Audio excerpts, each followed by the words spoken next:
We're all taught one simple rule for the stock market. Buy low, sell high. Easy enough, right?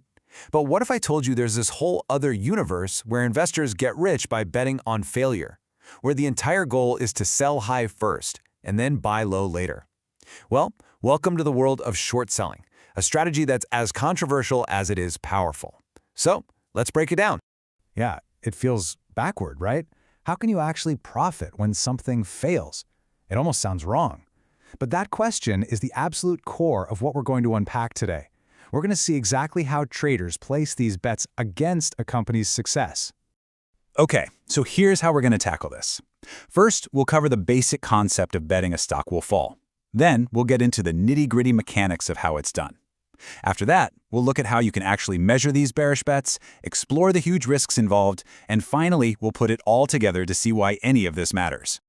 All right, first up, before we dive into the deep end, we really need to wrap our heads around the fundamental shift in thinking here. This is all about making the opposite bet from what you're used to. This chart really flips the classic investing mantra on its head. See, most investing is what we call going long. You buy a stock, hope the price goes up, and you profit. Simple. Short selling is the complete opposite. You profit when the stock price goes down. The goal is literally to sell high first, then buy it back for cheap later. I know what you're thinking. That sounds a little weird. How can you sell something you don't even own yet? Well, that's the magic trick, and it's exactly what we're breaking down next, step by step. Okay, so here's the secret sauce. You don't actually own the shares you're selling. You borrow them from a broker. Imagine this. You borrow a rare comic book from a friend, and right now it's worth $100. You've got a hunch its value's about to tank, so you immediately sell it for that $100 cash. A week later, you were right. The price crashes to just $20. So you go out, you buy that same comic back for $20, you return it to your friend, and you get to pocket the $80 difference. That is exactly how a short sale works, just with stocks. Okay, so that's the how. But how do we know how many people are actually making these bets against a certain stock? I mean, is it a handful of people or a huge crowd? Well, it turns out there are specific ways to track this. So the big one you need to know is called short interest. Think of it like a scoreboard. It's just the total number of shares out there that have been borrowed and sold but haven't been bought back yet. It's a direct, unfiltered look at how many investors think a stock is headed for a fall. And when this number gets really high, we're talking sometimes over 30% of a company's entire float of available shares, that's a huge red flag. It tells you that a massive chunk of the market is betting heavily against this company, which can create a very, very tense situation. Another cool metric is the days to cover ratio. This basically answers a simple question. If every single short seller tried to get out of their bet at the same time, how long would it take them? A high number here means it could be like a packed movie theater with only one tiny exit door. It could take a long time for everyone to get out.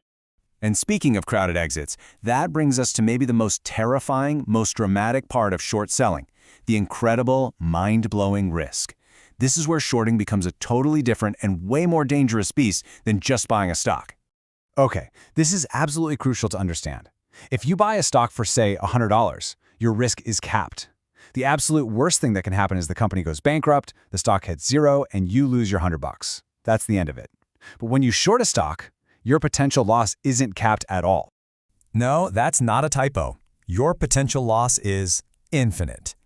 And you might be asking, how is that even possible? Well, think about it. A stock's price can only fall to zero, right?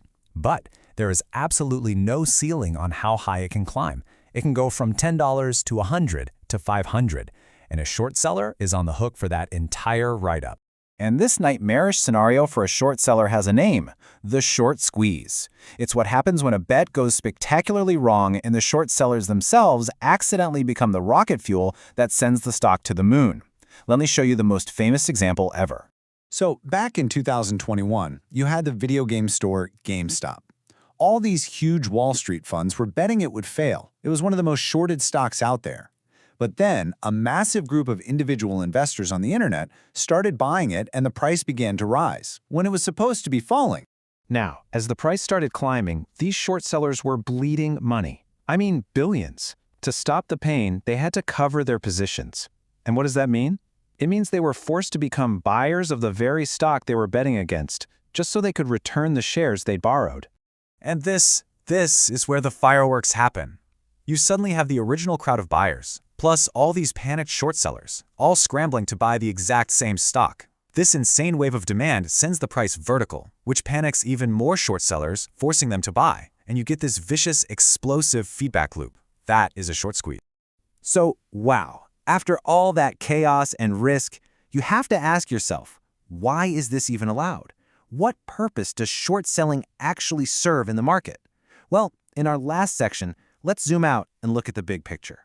Believe it or not, short selling does play some important roles. It adds liquidity, and short sellers can act like financial detectives, sniffing out fraud or pointing out when a stock's price has just gotten completely disconnected from reality. But, and this is a big but, as we just seen, it is an incredibly complex and dangerous game. And that really brings us to the bottom line here. Understanding how short selling works is fascinating, right? It tells you a ton about market psychology and risk, but actually doing it, it's typically best left to the pros. For most of us, focusing on traditional, long-term investing is probably the smarter way to go. So I'll leave you with this to think about. What's the final verdict? Is short selling a vital market tool, the watchdog that keeps companies honest? Or is it just a dangerous gamble where people profit from destruction? The truth is, the debate is still raging. But now, at least you understand both sides of the bet.